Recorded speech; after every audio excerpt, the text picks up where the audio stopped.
آداب سامعین، ہمارا سلسلہ ہے کتب رساں، اور کتب رساں میں ہم نئی کتابیں اور رسائل لے کر آپ کی خدمت میں حاضر ہوتے ہیں۔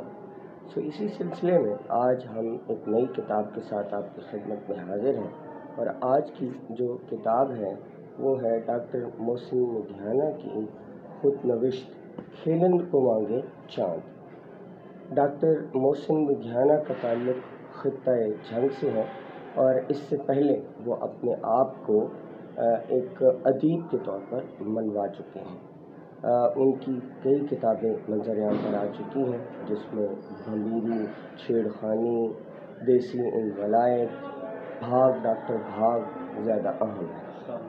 تو آپ اس کتاب کا تبصرہ سنیں گے ڈاکٹر شبیر احمد قادری۔ عبدالعزیز ملک صاحب یہ کتب رساں کے تحت مختلف نوع کتابوں کا تعارف لے کے ہم حاضر ہوتے ہیں۔ مقصد کتب و رسائل کی جانب متوجہ کرنا ہے، خاص طور پہ جو نئی کتابیں چھپتی ہیں۔ کتاب محدود تعداد میں ہوتی ہے، رسالہ بھی زیادہ اس کی مقدار نہیں ہوتی، سو ہر ایک تک پہنچ نہیں پاتا۔ تو یہ ایک وسیلہ ہے کہ ہم اب خود جو ہم کتابوں تک رسائی حاصل کرتے ہیں یا احباب بھیجتے ہیں تو ان کا تعارف کرا دیتے ہیں، تاکہ وہ جن تک یہ کتابیں نہیں پہنچی تو ان سے متعارف ہو سکیں۔ ڈاکٹر محسن مدھیانہ صاحب بہت ہی باثروت مصنف ہیں، شاعر ہیں اور سرجن ڈاکٹر ہیں، اور بہت ہی خدمات ہیں طبی شعبے میں اور پھر ادبی شعبے میں۔ مزاح نگاری بھی ان کا ایک حربہ ہے کہ وہ پھر ڈرامہ نگار بھی ہیں، اور ان کے کئی ایک جہتیں ہیں جو کبھی مختصر مزاح پارے، کبھی سنجیدہ چیزیں، افسانے، کبھی کچھ کبھی کچھ۔ یہ ان کی ہمہ گیر شخصیت، ہمہ جہت جو ادیبانہ صلاحیتیں ہیں اس کا اظہار ہے۔ تو انہوں نے اپنی خود نوشت بھی لکھی ہے، اور پہلے یہ انوکھا لاڈلا کے نام سے کتاب آئی تھی جو مختصر تھی۔ پھر انہوں نے کھیلن کو مانگے چاند کے نام سے ایک ضخیم ایک خود نوشت سوانح عمری ترتیب دی ہے، جو بڑے اہتمام سے شائع کی گئی ہے، اور یہ 1006 صفحات پہ مشتمل ہے۔ اور اس میں ڈاکٹر صاحب نے اپنی ابتدائی زندگی سے لے کے مختلف واقعات و حادثات اور مختلف جو سرگرمیاں رہیں، کن ادیبوں سے ملے، کن شہروں کے دورے پہ گئے اور کہاں کہاں سیر کو پہنچے، تو اس کا ذکر بالاہتمام کیا ہے۔ اور اس کتاب کی ضخامت اپنی جگہ، لیکن اس میں جو مواد ہے وہ اپنے عہد کا ترجمان ہے، اور 20ویں صدی اور 21ویں صدی کے دوراہے پہ کھڑا ایک مصنف کس طرح ایک مٹتی ہوئی تہذیب اور ایک نئی تہذیب کو قبول کرتے ہوئے کس طرح وہ زندگی گزارتا ہے، کس طرح اپنا رویہ اور اپنے معمولات کو تبدیل کرتا ہے، اور پھر یہ ان کا میڈیکل کے شعبے سے وابستہ ہونا۔ انہوں نے پنجاب میڈیکل کالج فیصل آباد سے MBBS کیا تھا۔ تو یہ کتاب، اس کا پہلا حصہ ضلعی حدود میں داخلہ، اولین مجاہد سرجن، چنوٹ سے یونان، سوکنے، جگر شیر کا، ہاتھ خاتون کا، آہستہ آہستہ اپنے، اور اس میں آپ عنوان دیکھیں، پتہ یہ چلتا ہے کہ بظاہر یہ خود نوشت سنجیدہ عمل ہے، لیکن انہوں نے اپنی شگفتہ بیانی کو اس کا حصہ بنائے رکھا ہے اور اسے یبوست کا شکار نہیں ہونے دیا۔ ایک ڈاکٹر کی نہیں بلکہ ایک ادیب کی یہ آپ بیتی ہے، اور اسی تناظر میں اس میں جو ادیبانہ شان و شوکت ہے، جو شاعرانہ رنگ ہے اور اوپر سے شگفتہ بیانی ہے، وہ بہت قابل داد ہے۔ اس میں انہوں نے مختلف پنجاب میڈیکل کالج کے دور طالب علمی میں جو یادیں ہیں انہوں نے اسے بھی یاد کیا ہے، پھر انہیں جو ایوارڈ ملے، ان کی جو کتابیں شائع ہوئی ان پہ بھی روشنی ڈالی ہے۔ اور پھر آخر پہ جو صفحہ دیکھتے ہیں تو قطری قطرہ قطرہ، پھر فیس بک اور ہم، گویا یہ نئی ٹیکنالوجی کو بھی اس خود نوشت کا حصہ بنایا گیا۔ غزل کی چوری، آپریشن تھیٹرز اور اپنی گاؤں، یہ گویا ایک طرح سے اپنے جو پیشہ ورانہ مطالعات ہیں، تجربات ہیں، اسے بھی اس حصے کا، اس خود نوشت کا حصہ بنایا گیا۔ نوٹیفکیشن، تحقیق اور ایم اے اور ایم فل کے جو مقالات ان پہ لکھے گئے، پھر نادر ہیرے، مسیحائی اور پیغمبری پیشہ، مافیا کے نام سے، اور پھر دل ہونا چاہیے جوان، آخری انگوٹھا، یہ اس کا آخری چیپٹر ہے تو آخری انگوٹھا اس کا نام دیا انہوں نے۔ پھر آخری حصے میں کچھ کالم ہیں تنویر ظہور مرحوم کے، 3 کالم اس، پھر انہوں نے خود جو کالم لکھا ان کی الوداعی تقریب پہ، جناح لاہور اخبار ہے روزنامہ جناح لاہور، اس میں لکھا گیا کہ یہ تنویر ظہور اور سعدیہ اشرف قریشی۔ پھر شاعروں نے جو انہیں خراج تحسین پیش کیا وہ بھی اس کتاب میں شامل کر دیے گئے ہیں، اور بقلم خود کے نام سے انہوں نے جو ابتدائیہ لکھا ہے اور اس کا مطالعہ بھی بتاتا ہے کہ انہوں نے انوکھا لاڈلا، اور 1995 میں جب اسلام آباد میں اس کی رونمائی تھی تو ڈاکٹر انعام الحق جاوید نے اس پر مضمون بعنوان مزاح پر ڈاکٹروں کا حملہ پڑھا تھا۔ تب سے انوکھا لاڈلا ان کے ذہن کے نہا خانوں میں کہیں چھپا بیٹھا رہا۔ پھر وہ بتاتے ہیں کہ میں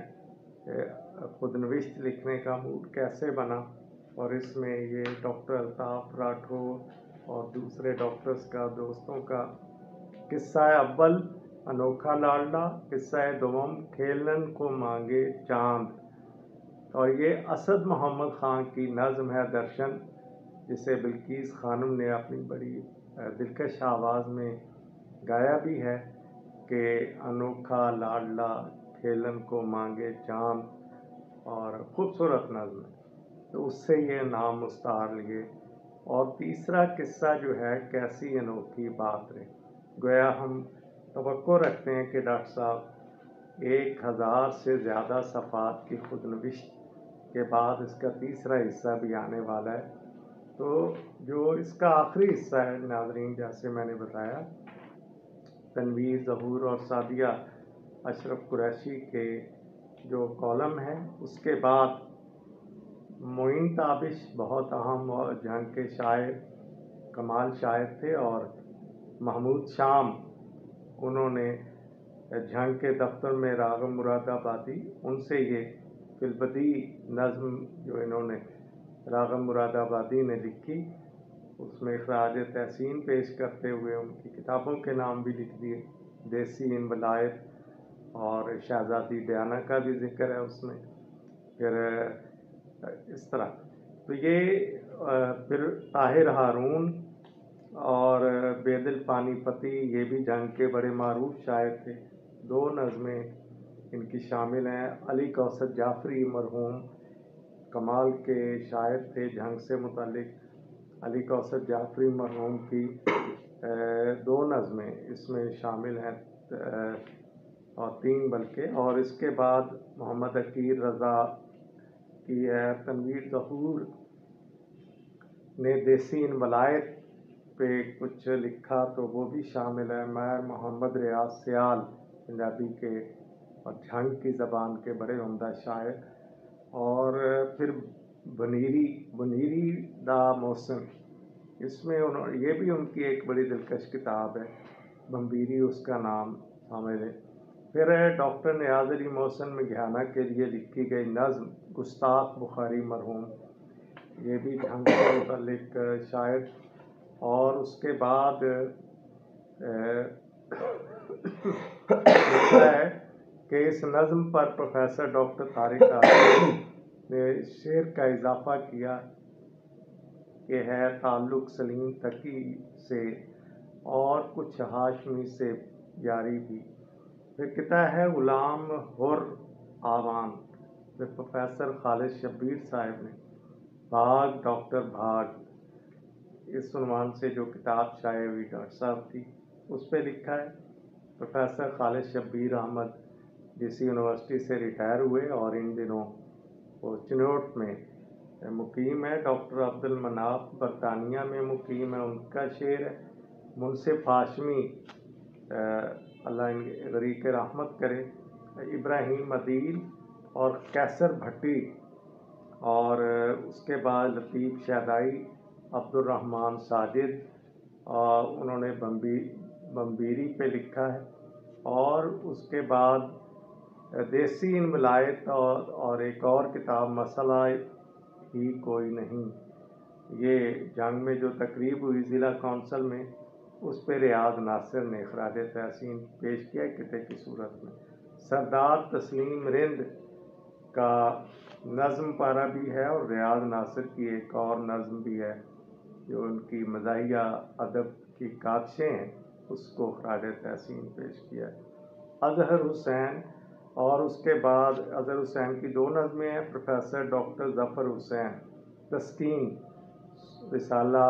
سیمائی سخن کے چیف ایڈیٹر تھے مرحوم ڈاکٹر ظفر حسین تسکین، انہوں نے بھی 4 مصرے لکھے ہیں۔ پھر خابر عباس شاہد ہیں، اور محمد جاوید رسوا، اور کیسر بھٹی، اور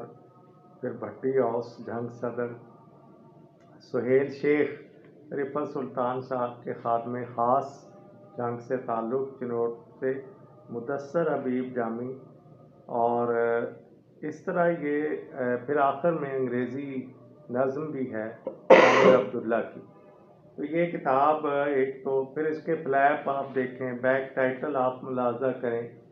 مختلف اہل قلم نے ڈاکٹر محسن مگھیانہ کی شگفتہ کاری پہ جو ان کے لیے خراج تحسین کے الفاظ لکھے، دیباچے لکھے یا تبصرے کیے، ان سے ایک 2 سطروں کے اقتباس، اس میں منشا یاد، ظفر اقبال، افتخار عارف، محسن نقوی، محمود شام، امجد اسلام امجد، محسن بھوپالی، اصغر ندیم سید، بشریٰ رحمان مرحومہ، اور اس طرف فلیپ میں ڈاکٹر اجمل نیازی، مظفر وارثی، علی اکبر عباس، شبنم شکیل، آصف کرنالی، ڈاکٹر انعام الحق کوثر مرحوم، علی سفیان آفاقی، معین قریشی، اور اظہر حسن صدیقی اور قمر علی عباسی۔ بیک ٹائٹل پہ احمد ندیم قاسمی، ڈاکٹر وزیر اعلیٰ، ممتاز مفتی، بانو قدسیہ، مشتاق احمد یوسفی، سید ضمیر جعفری، کرنل محمد خان، ڈاکٹر انعام الحق جاوید، اور ڈاکٹر محمد یونس بٹ کی آراء شامل ہیں۔ جی سامعین، ابھی آپ ڈاکٹر شبیر احمد قادری سے ڈاکٹر محسن مگھیانہ کی کتاب کھیلن کو مانگے چاند کا تبصرہ سن رہے تھے۔ انہوں نے بڑی خوبصورت انداز سے اس کتاب کا تعارف آپ کے سامنے رکھا۔ امید ہے یہ کتاب آپ کو پسند آئی ہوگی، آپ اسے خریدیں گے، پڑھیں گے اور دوستوں کو تحفہ کریں گے، اور اس پر اپنا تبصرہ بھی ہمیں نوازیں گے۔ آپ کا بہت شکریہ۔